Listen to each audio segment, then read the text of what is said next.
Hermanos, tengan todos un feliz sábado. ¿Cuántos están contentos de estar acá en este lugar? Amén. Qué grato es saber que todos estamos contentos. Mis hermanos, si me toca darle un título al tema de esta hora, este sería Noé y la iglesia remanente. ¿Y cuál es la iglesia remanente? ¿Cuál es? Nosotros, los que guardan los mandamientos de Dios y tienen el testimonio de Jesucristo. Muy bien, ahora usted dirá, hermano, pero ¿y qué tiene que ver Noé con la iglesia remanente? ¿Saben que Noé tuvo características que las posee, que las tiene la iglesia remanente? Y vamos a analizar cada una de esas características. Terminamos esas características y nos vamos. Solo son 4 características. Vamos a la Biblia, al libro de Génesis. Génesis, capítulo 6, verso 9. Aquí vamos a encontrar esas 4 características. ¿Ya encontramos, hermanos? Amén. Estas son las generaciones de Noé.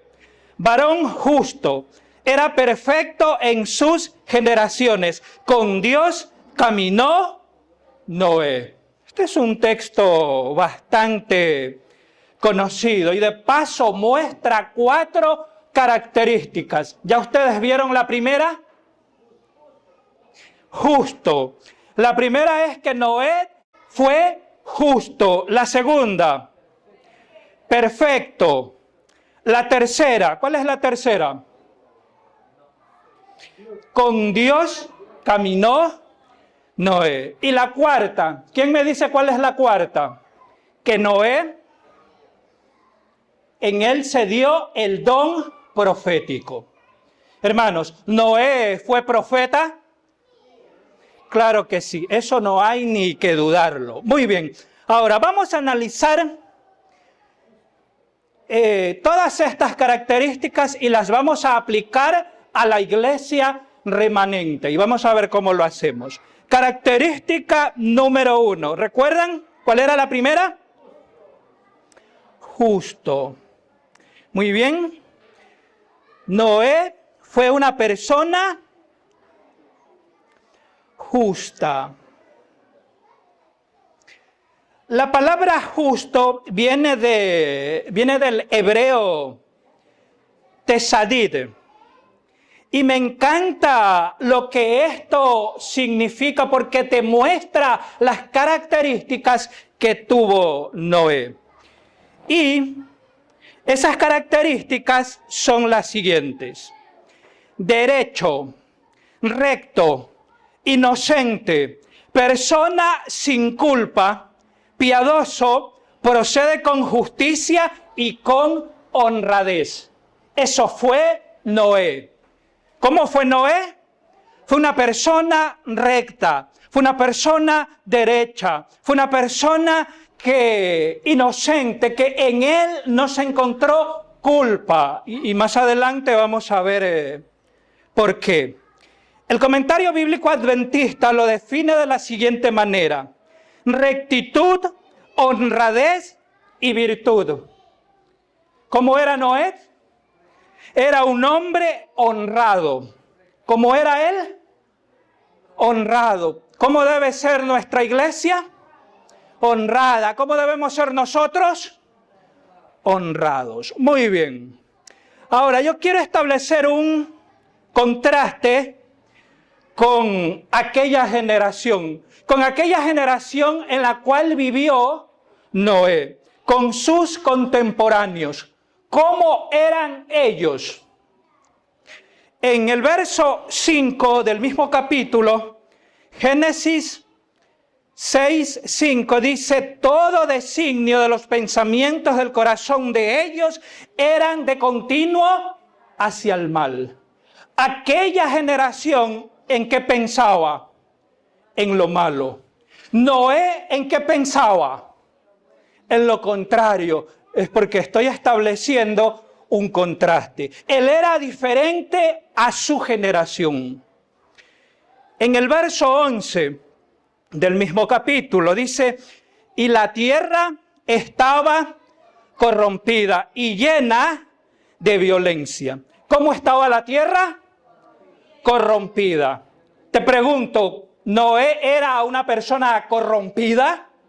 No, era lo contrario a aquella generación. Aquella generación era violenta. Te pregunto, ¿Noé era un hombre violento? No, es que hay un agudo contraste entre lo que Noé representaba con lo de su generación. Noé fue un varón de convicciones fuertes, recto, en pensamiento y en acción. Ahora, la gran pregunta es, ¿por qué Noé marcó la diferencia? ¿Por qué él no fue violento en medio de una generación violenta? ¿Por qué él no fue corrompido en medio de una generación corrompida? ¿En qué radica aquella diferencia? ¿Ya? La respuesta está en el texto, en que él era tesadid, justo, una persona sin culpa. Es decir, que Noé entendió el sistema de sacrificios. Él entendió que esto apuntaba al Mesías venidero. Él sabía que por medio de los sacrificios él iba a obtener el perdón. Y él obtuvo el perdón. Es verdad que una vez se equivocó, pero obtuvo el perdón, pero no volvió a lo mismo. Es decir, que él entendió que aunque obtuvo el perdón, Dios le dio el poder para vivir una vida diferente. Es que Noé entendió la gracia perdonadora y la gracia santificadora. Él entendió la justicia imputada y la justicia impartida. Hermano, ¿y qué es eso? Mira, la justicia imputada es la siguiente. Es entender el poder del Evangelio en tu vida. Es saber reconocer que en ti no hay forma alguna para encontrar la salvación y que solo la obtienes de Cristo. Y cuando lo comprendes, desciendes a las aguas bautismales. Es decir, no te remojas, sino que sabes lo que estás haciendo. Desciendes a las aguas porque quieres ser salvo. Y aquello lo entiendes a través de Cristo Jesús. Y es allí donde Dios te declara justo. Es allí donde Él te imputa su justicia. Y luego recibirás la justicia impartida. ¿Y qué es la justicia impartida? Después de tu bautismo, sigues caminando con Dios. Y Él te prepara el camino, Él te prepara la vida para vivir una vida diferente. Para ya no practicar aquello que practicabas en una vida pasada. Es decir, que Dios te da el poder para continuar una vida diferente. Es por eso que debes desechar de tu mente el hecho de que cuando yo sepa más, me bautizo. No, esa es la estrategia del diablo. Te bautizas y luego Dios te da el poder para ser una persona diferente. Eso es justicia perdonadora y justicia santificadora. Y Noé lo entendió y es por eso que él vivió una vida diferente. Es que Noé no aplicó, si todos lo hacen, yo también lo hago. Si todos así lo dicen, pues entonces yo también lo digo. Si todos ven eso, entonces yo también lo voy a hacer. Si los demás fuman marihuana, yo también lo hago. Noé no aplicaba eso. Ahora entiendes por qué Noé fue diferente porque entendió el plan de salvación. Te pregunto, ahora aplicándolo a nuestra iglesia. Nuestra iglesia predica este mensaje. ¿Cómo se llama este mensaje? ¿Quién me dice? Este mensaje se llama justificación por la fe. ¿Cómo se llama este mensaje? Justificación por la fe. En 1888 Dios levantó a dos pastores, a Waggoner y Jones, y ellos predicaron este mensaje. Y Elena White se refirió a este tema, a este mensaje, como un mensaje precioso. Ella lo aceptó en 1888. El problema es que la mayor cantidad de ministros rechazaron este mensaje. Por lo tanto, no se cumplieron las profecías que se iban a cumplir en 1888. En 1888 se iba a derramar la lluvia tardía. En 1888 se iba a dar el fuerte pregón y no se dio por la negativa de los ministros en 1888. Aquí pasó algo muy parecido a los espías, a los 10 espías que retornaron de Canaán y llegaron con un mensaje negativo. ¿Ustedes recuerdan el mensaje de Josué y Caleb? ¿Cuál era? Si podemos tomar la ciudad, si podemos entrar a la tierra de Canaán. Pero los 10 espías, ¿qué hicieron con el mensaje? Lo rechazaron. Y por tal razón, el pueblo de aquel entonces no entró a la tierra de Canaán y murió en el desierto. Lo mismo aconteció en 1888. Y en sí, ¿qué es el mensaje de justificación por la fe? Dios abate en el polvo la gloria del hombre y hace por el hombre lo que éste no puede hacer por sí mismo. En pocas palabras, es Dios quien te salva. Es Dios quien te da la redención. Es que no hay forma alguna de ser salvo. Solo a través del sacrificio de Cristo Jesús es que puedes encontrar la salvación. Solo a través de Él puedes encontrar la santificación. Muy bien, mis hermanos, vamos a la segunda característica. ¿Recuerdan cuál fue la segunda característica? ¿Cuál es la segunda característica?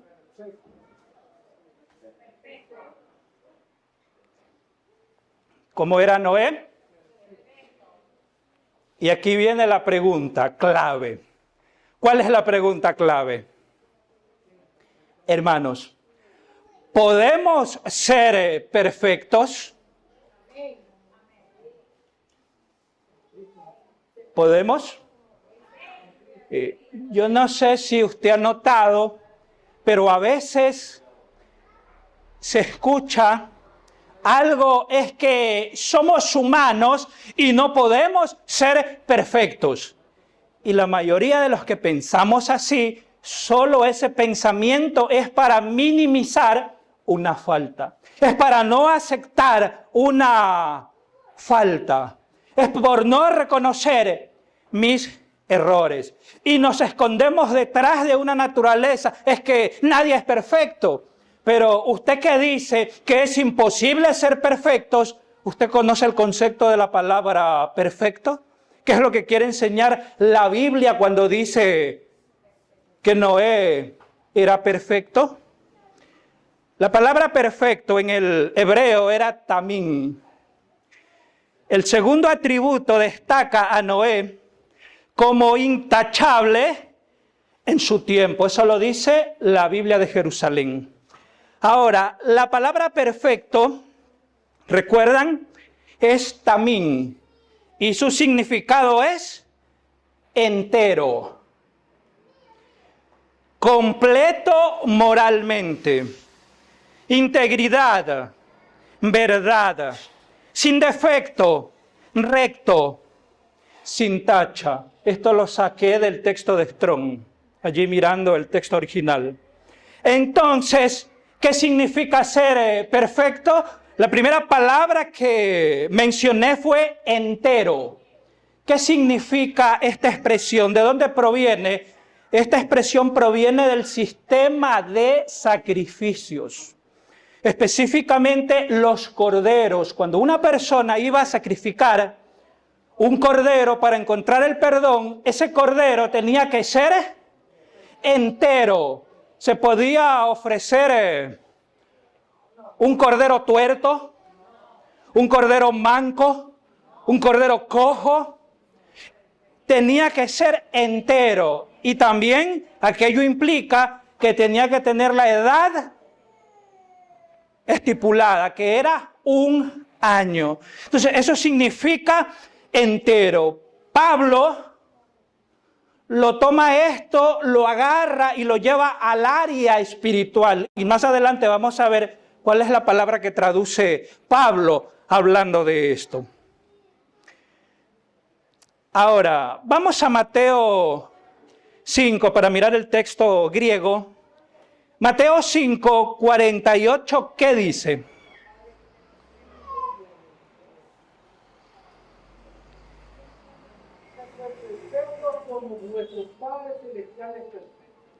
Muy bien, ¿quién hace el pedido acá? Es Jesús.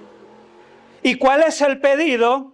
Dice Mateo 5, 48, sé pues vosotros perfectos como vuestro Padre Celestial es perfecto. Entonces se puede porque Jesús te lo pide. Es ilógico que Jesús te pida algo que no puedes cumplir. Si Jesús te pide es porque sí podemos, porque Él nos da la capacidad. La palabra para perfectos en el griego es teleios. Y esta palabra significa completo. ¿Qué palabra es? Entero. ¿Recuerdan la palabra anterior? Crecimiento mentalmente y carácter. Moralmente y alcanzar la madurez. ¿Qué significa la palabra? Alcanzar la madurez. La palabra perfecto significa alcanzar la madurez. Y quiero citar el texto de Pablo, escrito a la iglesia de Corinto en el capítulo 2, verso 6. Y aquí no aparece la palabra perfecto, pero aparece otra como sinónimo y vamos a ver qué palabra es. 1 Corintios 2:6 dice, sin embargo, hablamos sabiduría entre los que han alcanzado madurez. ¿Entre los que han alcanzado qué? Madurez. Y la palabra en el texto griego es teleios. El mismo texto de la palabra perfecto que traduce Mateo. Es decir, que la misma palabra que traduce Mateo es la misma palabra que traduce Pablo. Es decir, que madurez es sinónimo de perfección. Ahora sí, vamos a aplicar. ¿Qué es ser maduro espiritualmente? Si antes te congregabas todos los días y hoy lo haces de vez en cuando, ¿estás madurando? Si antes diezmabas y ahora no lo haces, ¿estás madurando? Y podemos seguir aplicando. Si antes eras tolerante y no te enojabas con nadie, pero si ahora lo haces, ¿estás madurando? No. ¿Por qué no? Porque no estás creciendo. Porque ¿qué dice el texto? Su significado, que no solo significa madurez, sino crecimiento. Es decir, que el cristiano que no crece no está madurando. Y si no está madurando, no camina en perfección. No es perfecto. ¿Quiénes son los perfectos? Los que maduran espiritualmente, emocionalmente, anímicamente, emocionalmente, bíblicamente, espiritualmente, es decir, están en un constante ascenso, madurando. Ellos están caminando ¿en qué? En perfección. ¿Tú has escuchado la expresión, es que retrocede como el cangrejo? ¿Está madurando? No, está retrocediendo. Hay otro texto más. 1 Corintios 14, 20. Acá dice, hermanos, no seáis niños en el modo de pensar, sino en la malicia, pero maduros. Y allí se traduce la misma palabra, teleios. Es la misma palabra. Voy a buscar otra. Santiago capítulo 3, verso 2. Porque todos ofendemos en muchas cosas. Si alguno no ofende en palabras, este es un varón, ¿qué dice tu Biblia? Perfecto. Y se traduce la misma palabra.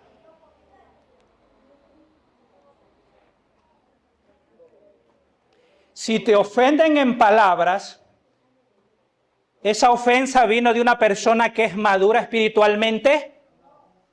Si ofendes en palabras, ¿eres maduro espiritualmente? No. Porque ¿qué dice Santiago? Él dice, todos ofendemos muchas veces, muchas cosas. Y ahí podemos quedarnos y decir, bueno, Santiago dice que todos ofendemos. Como todos ofendemos, bueno, ¿qué más da? Muchos pueden decir eso y quedarse allí estancados, pero Santiago dice que el varón que no ofende en palabras es perfecto y es capaz de refrenar también, ¿qué cosa? Su cuerpo. El que refrena su lengua, ¿qué más refrena? Su cuerpo. ¿Está claro eso? Sí, muy bien. Vamos a la tercera característica. Hasta aquí, hermanos, ¿está todo claro? Amén. Vamos a la característica número 3. ¿Cuál es? ¿La recuerdan? Con Dios caminó Noé. La palabra caminar en el hebreo es halad. Y esta palabra es bien interesante. Significa algo impresionante. Vamos a leer Éxodo 18:20 y allí vamos a ver a qué se refiere la palabra, porque en este texto vamos a encontrar la misma palabra hebrea.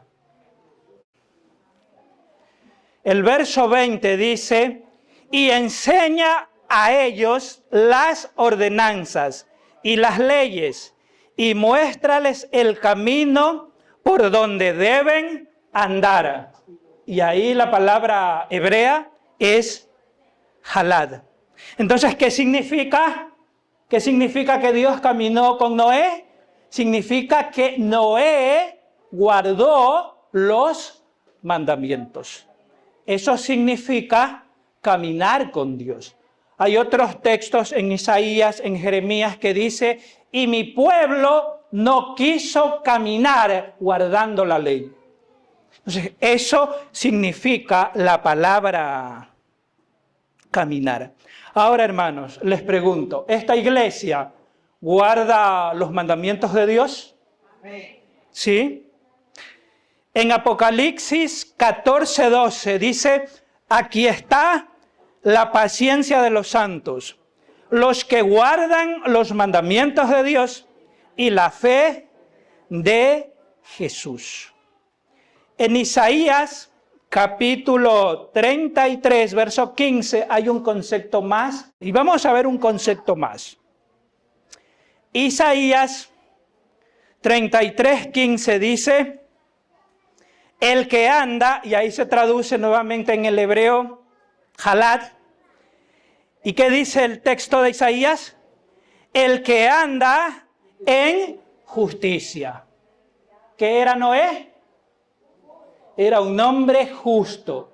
Y el verso anterior, ¿qué decía?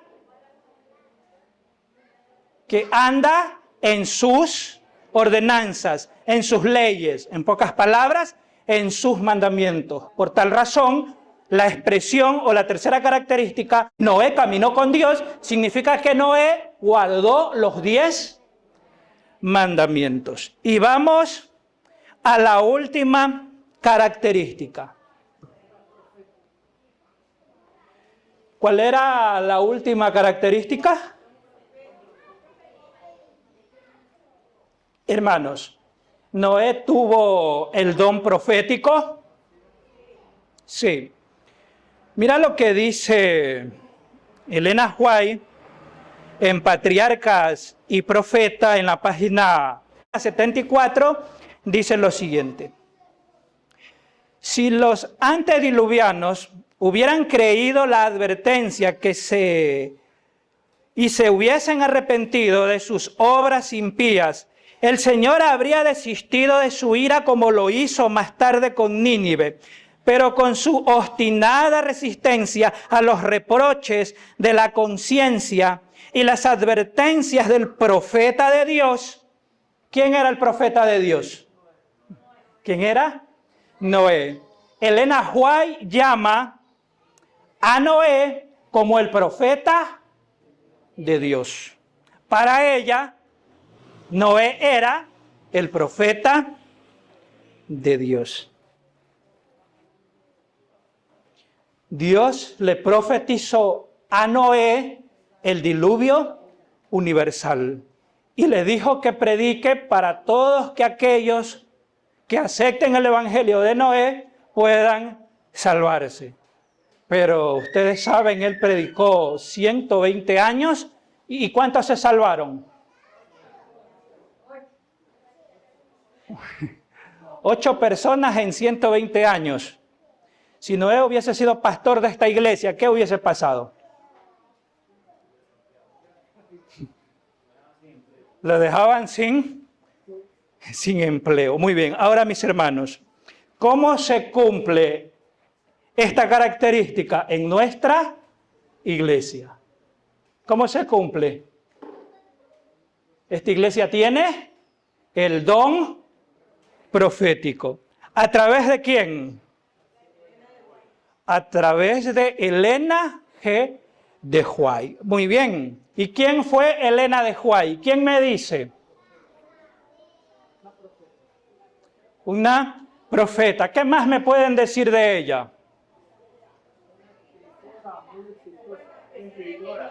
Tuvo estudios, fue una gran escritora. Gracias al poder de Dios que escribió todo, dirigido por Dios. Muy bien, y nosotros estamos leyendo lo que ella escribió. ¿Estamos leyendo? Una vez, yo sé que a veces somos bien intencionados, pero mal enfocados. Una vez alguien dijo, ¿sabes, Richard? Me preocupa tanto que muchos nombren tanto a Elena de White. Así me dijo, que estaba preocupado que muchos leen tanto a Elena White.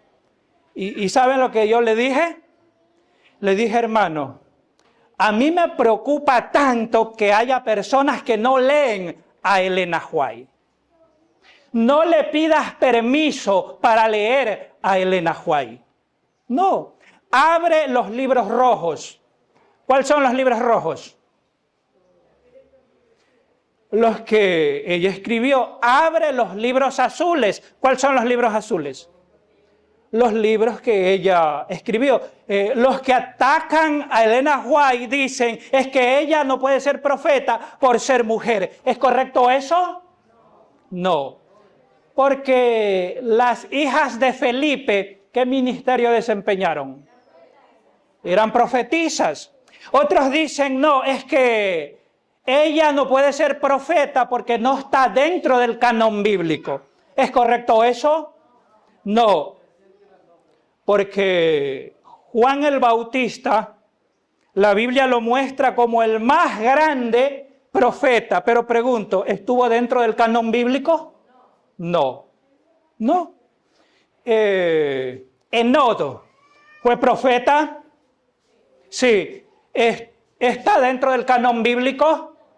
No. Entonces, esos argumentos son tan solo argumentos baratos. Una vez más te digo, no le pidas permiso a nadie para leer los libros de Elena G. de White, porque van a ser de beneficio para nuestras vidas. El que no lee los libros de Elena White tampoco está leyendo estos libros. Es así de sencillo. Y de pronto, en la mayoría de los casos, leemos el viernes porque a lo mejor el sábado el maestro me pregunta algo. Y eso es algo incorrecto. Necesitamos leer la palabra de Dios y también necesitamos leer el don profético. Entonces, mis hermanos, ahora hemos notado, ahora hemos visto características en Noé que están presentes ¿en dónde? En nuestras iglesias. Mis hermanos, que Dios nos bendiga.